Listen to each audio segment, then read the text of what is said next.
Alrighty, well, here's a little bit of irony for you. The last video I put up was a little clip of some things I wanted to sell. Well, this video is focusing on things that I've picked up recently. First here, got another generator. This is a ex-military unit. It's a PE 215F, 50 kilowatt, 12208 3-phase.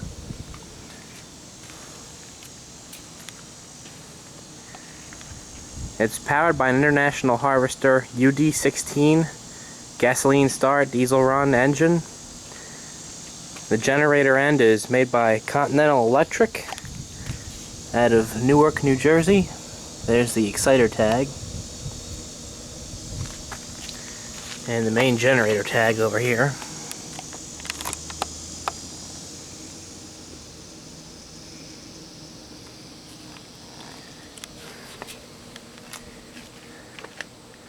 I picked this unit up about an hour and a half away from my house.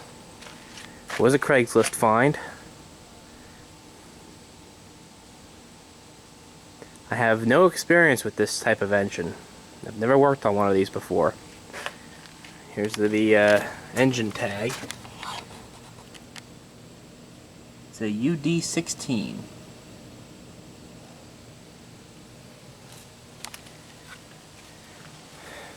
So briefly, this engine operates mainly as a diesel, but can be started and run on gasoline, mostly just to allow the engine to warm up before switching to diesel. We've got a magneto here, an International Harvester mag, small carburetor,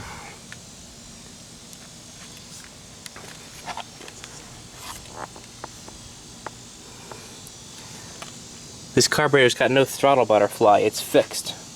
There's a choke lever here, but essentially it runs wide open. Of course the Venturi is sized so that the engine, operates at a mid-idle while you're running on gasoline. It's pretty well all original. Doesn't appear to be missing anything major.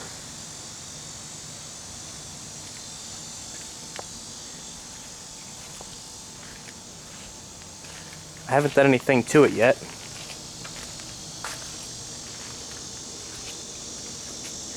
Other side you've got the diesel system, International Harvester injection pump, 2 fuel filters, all your injection nozzles. This lever here is the decompression / gasoline lever. There's a series of linkage on the other side of the engine. Linkage that runs up to the cylinder heads to open up the decompression valves, the decompression / gasoline combustion chamber valves. It's a 12-volt system. You got your starter motor there. It's got this device here made by Detroit Lubricator. I believe this is a shutdown switch because there's a temperature probe going into the cylinder head, as well as an oil pressure line down here, and there's a wiring harness feeding it as well. I haven't really looked into it much, but if I'm not mistaken, that's probably a engine warning or an engine shutdown system.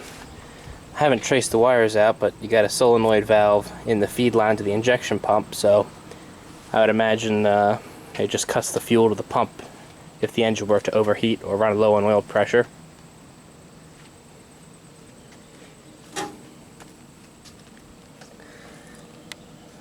Somebody's replaced the water temp gauge at some point. Everything else looks pretty well original. There's alarm cutout or alarm circuit. Probably allows you to bypass this switch. Keep the engine running if you need to. There's a nice tag here with some operating instructions on it. What's nice is that, or what's interesting, they give you instructions for single unit operation and paralleling as well, which is pretty neat. Kind of hard to read on the video, I imagine.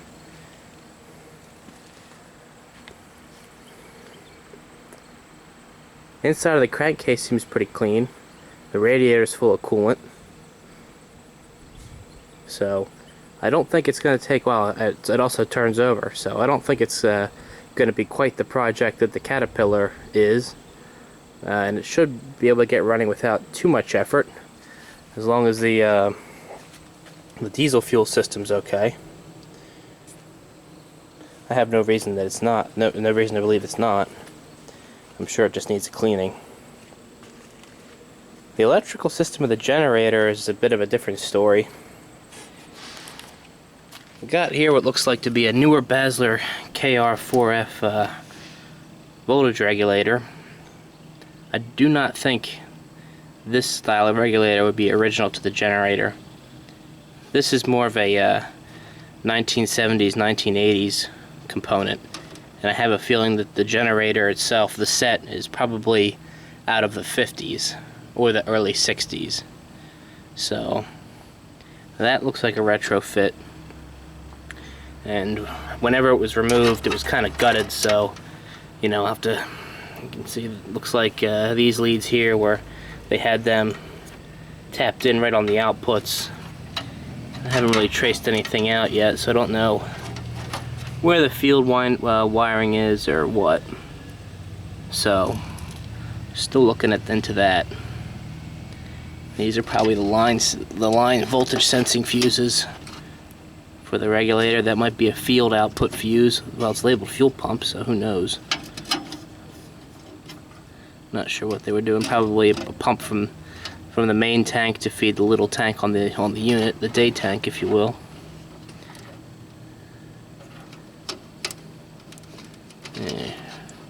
Actually, they're missing one field output. You got negative field right there, but nothing on the positive field.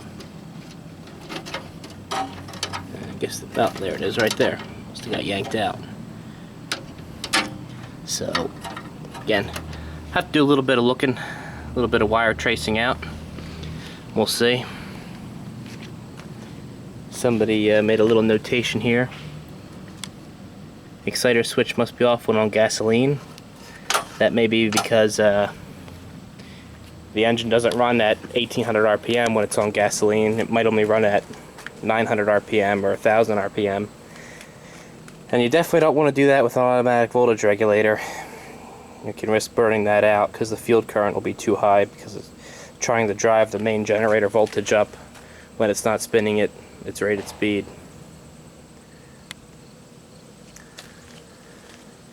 Up at the top here you have your gasoline tank for starting, a little sediment bowl there, and then this tank for diesel.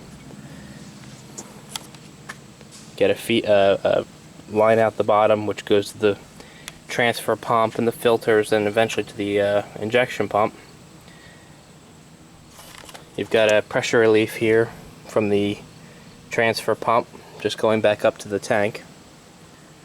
And then I imagine this here and this here, perhaps maybe this might be a fill, so you can prime the system up. Would be a feed and a return from a main tank. It's kind of interesting. You could set it up however you wanted it, I imagine. This line I'm not really sure what the purpose of is. Go around the other side and see that it's not attached to anything. So this one here has kind of a bubble flare fitting on it. And that line runs down along the side here and just goes to a fitting here. It's not a check valve, it's just a little coupler. And I don't know what its purpose is or was. So a little bit of a mystery.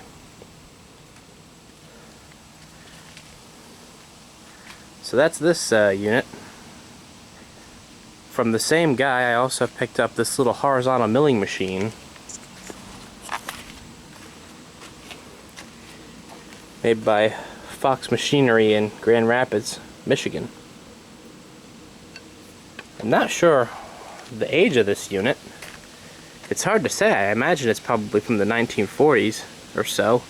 Somewhere in that era, given the design.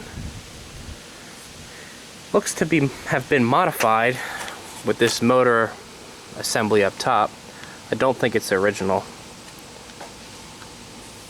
Mainly because there's really no way to change the pulley position. It's got to be over this largest pulley on the step pulley here. There's not enough room to slide it back and forth to, you know, grab a smaller pulley. But you really wouldn't need to, because you've got a gear change lever here. So